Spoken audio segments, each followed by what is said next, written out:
7월 23일 10분 말씀 읽기 시간입니다. 오늘 10분 말씀 읽기 본문은 시편 143편입니다.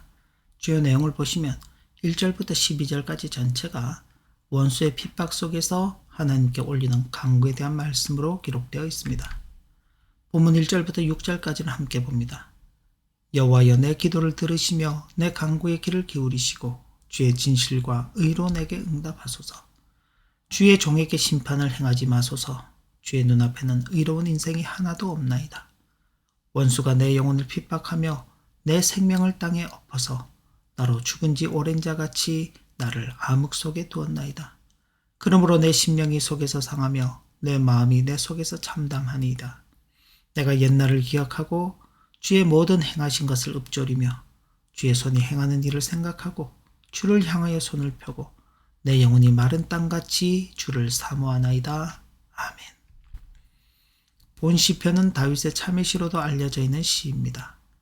본 시편의 제작 배경에 대해서는 정확히 알려진 것이 없으나 헬라어 구약 성경 번역본인 70인역에는 그 아들이 그를 추적할 때라는 표제가 나오며 라틴어 성경 벌게이트 역에도 동일한 내용이 나와 있습니다. 즉 압살롬의 반역으로 인해 피신해야 하는 상황에서 지은 시로 소개하는 것입니다. 이러한 표제를 전적으로 신뢰하기는 어려우나 본 시에 원수들의 핍박으로 인한 고통을 호소하며 구원을 강구하는 내용이 나온다는 점에서 이러한 제작 배경은 큰 설득력을 갖는다고 볼 수 있습니다. 또한 본 시에는 다윗이 지은 다른 시들 가운데 볼 수 있는 내용들이 직접 인용된 것이 많이 있습니다. 이로 인하여 본 시를 다윗의 후기 저작으로 보기도 합니다. 이 역시도 본 시의 제작 배경의 근사치를 가늠하게 하는 것이라 할 수 있습니다. 한편 이러한 내용으로 인하여 본 시는 비탄시로 분류될 수도 있으나 본 시 전반에서 인간의 보편적 타락과 더불어 자신의 죄인됨이 토로되고 용서를 간구하는 내용이 나온다는 점에서 교회는 전통적으로 본 시를 참회시로 분류하였습니다. 다윗은 원수가 내 영혼을 핍박하며 내 생명을 땅에 엎어서 나를 죽은 지 오랜 자같이 나를 암흑 속에 두었나이다. 그러므로 내 심령이 속에서 상하며 내 마음이 내 속에서 참담하니이다. 라며 극도의 절망과 고난의 상태에 자신이 처해 있음을 토로하였습니다. 일반적으로 사람들이 이러한 형편 속에 있게 되면 기도하려는 마음조차 상실해버리기 쉽습니다.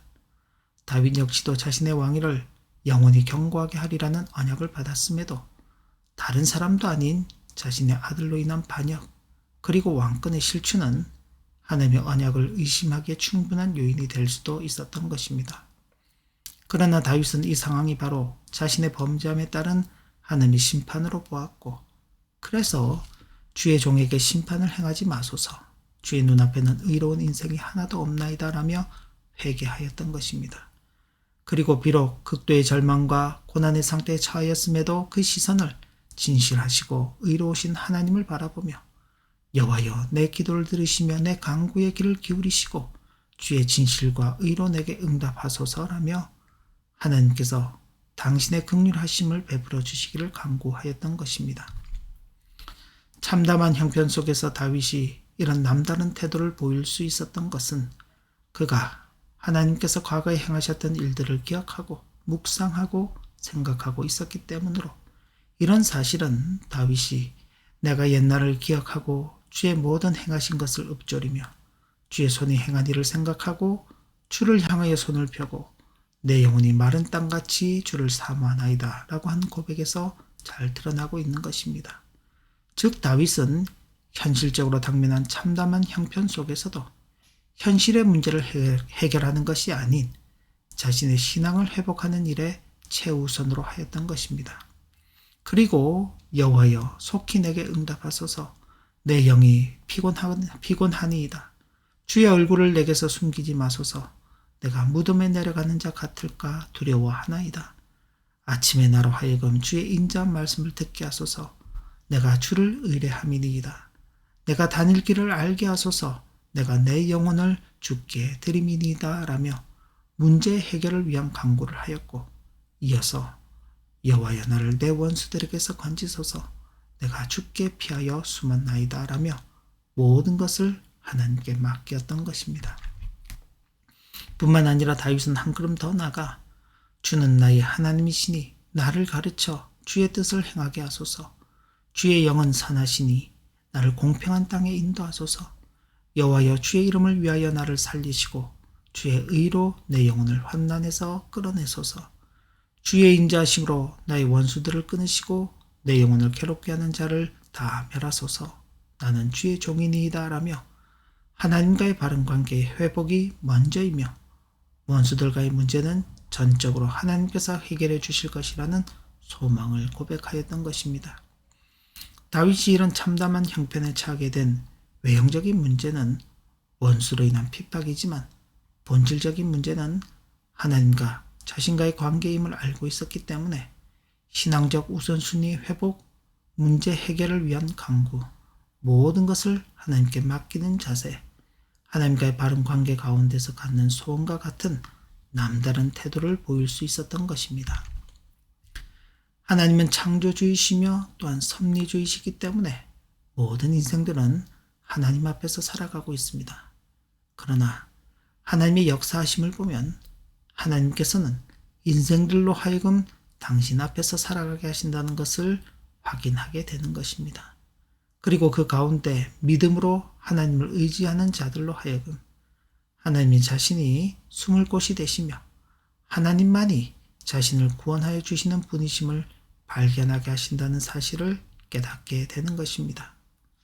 그러므로 이렇게 하나님 앞에서 살아가야 하는 믿음의 사람은 어떤 길이 가장 즐겁고 행복한 길인지를 묻지 않고 어떤 길이 올바른 길이며 자신이 가야 할 길인지를 묻게 되는 것입니다.